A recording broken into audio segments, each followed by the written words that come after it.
All is delight, always delight. இன்று நம் மனதிலே ஒரு விஷயத்தை சிந்தித்தோம். நமது முன்னோர்கள் குறிப்பிட்ட நாளிலே திருவிழாக்களை ஏற்படுத்தினார்கள். திருவிழா என்பது மக்கள் எல்லோரும் ஒன்றாக கூடி கலந்து சந்தோஷமாக இருப்பது. அந்த சந்தோஷ நிலைகளை ஒரு சில நாட்களுக்கு நமது முன்னோர்கள் நிர்ணயித்து வைத்தார்கள். தை பிறந்தால் வழி பிறக்கும், தையிலே பொங்கல், தை மாசத்திலே வெள்ளிக்கிழமை சிறப்பாக கொண்டாடுதல், தையிலே வரக்கூடிய பூச நட்சத்திரம் மிகவும் சிறப்பானது. இப்படி ஒவ்வொரு மாதத்திலேயும் ஒவ்வொரு விழாக்களை நமது முன்னோர்கள் நிர்ணயித்து வைத்திருந்தார்கள்.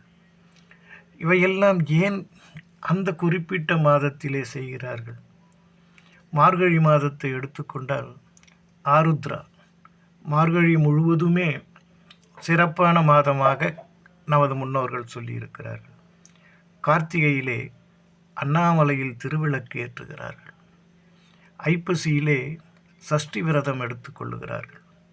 ஆக ஏதோ ஒரு காரணத்தை, ஏதோ ஒரு நாட்களிலே நமது முன்னோர்கள் அனைவரும் ஒன்று கூட வேண்டும் என்ற நோக்கத்தினோடு ஒவ்வொரு விதமான விழாக்களை ஏற்படுத்தி அனைவரையும் ஒன்றாக சேர்த்து சந்தோஷப்படுவதற்கு வழிவகுத்தார்கள்.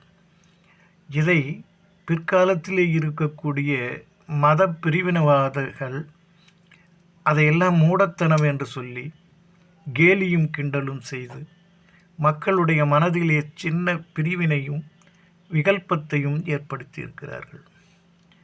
இந்த மாதிரி செயல்களை செய்பவர்களை நாம் அனைவரும் இந்த களை எடுக்க வேண்டுமல்லவா? நிச்சயம் களை எடுத்தால்தான் அவர்கள் இதுபோன்ற காரியங்களை பின்வரும் சந்ததியினர்கள் மனதிலே சொல்லி விஷத்தன்மையை ஏற்றாமல் இருப்பார்கள். அவரவர்கள் நம்பிக்கைக்கு இங்கு யாரும் தடையில்லை. ஒவ்வொருவர் பின்பற்றும் வழிக்கு யாரும் தடை செய்யக்கூடாது. அவர்களது முன்னோர்கள் என்ன செய்தார்களோ அதை பின்பற்றுகிறார்கள். அங்கே ஏன் எழுகிறது இந்த பிரிவினைவாதம்? ஒருவரை தூண்டிவிட்டு அரசியல் செய்யக்கூடிய இந்த பிரமுகர்களை நாம் அனைவரும் இந்த காணும் பொங்கல் நாளிலே, ஒன்றாக கூடும் நாளிலே ஒரு சூளுரைத்து அவர்களை இந்த பூமியிலேயே இருந்து அகற்றிட வேண்டும் என்ற ஒரு எண்ணத்தை வளர்க்க வேண்டும். சமுதாய சீர்திருத்தம் செய்வதற்கு பதிலாக சமுதாய சீர்கேடினை விளைவித்து கொண்டிருக்கிறார்கள். அதர்ம வழியை அதிகமாக பிரயோகப்படுத்துகிறார்கள். தர்மம் என்பது இங்கே தலைகீழாக போய்விட்டது. மனிதன் எப்படி வாழ வேண்டும் தன் மனசாட்சியோடு தன்னால் யாருக்கும் துன்பம் இல்லாதவாறு மனிதன் வாழ வேண்டும். ஆனால் சுயநலத்தோடு தனக்காக மட்டுமே இந்த பூமி என்பதைப் போல இங்கே வாழ்க்கையை நடத்துவதும் அதிகாரம் செய்வதும் ஆணவத்தால் கொக்கரிப்பதும் நடந்து கொண்டிருக்கிறது. இது போன்ற நிலைமைகளை மாற்றுவதற்காக தனித்தனியாக இருந்து விஷத்தன்மை ஏற்றுவதற்கு பதிலாக நமது முன்னோர்கள் அனைவரையும் ஒன்று கூட்டினார்கள். ஏதோ ஒரு சடங்கு, ஏதோ ஒரு விளையாட்டு, ஏதோ ஒரு திருவிழா, இப்படி நம்மை ஒன்று சேர்த்து பிரிவினைதனை மறந்து அன்று முழுவதுமே ஒருவருக்கொருவர் சந்தோஷமாக கொண்டாட வேண்டும். அப்பொழுதுதான் மனதிலே இருக்கக்கூடிய எண்ணங்கள் பரிமாறிக்கொள்ளப்படும். மனதிலே தோன்றிய விகல்பம் தானாக மறைந்துவிடும்.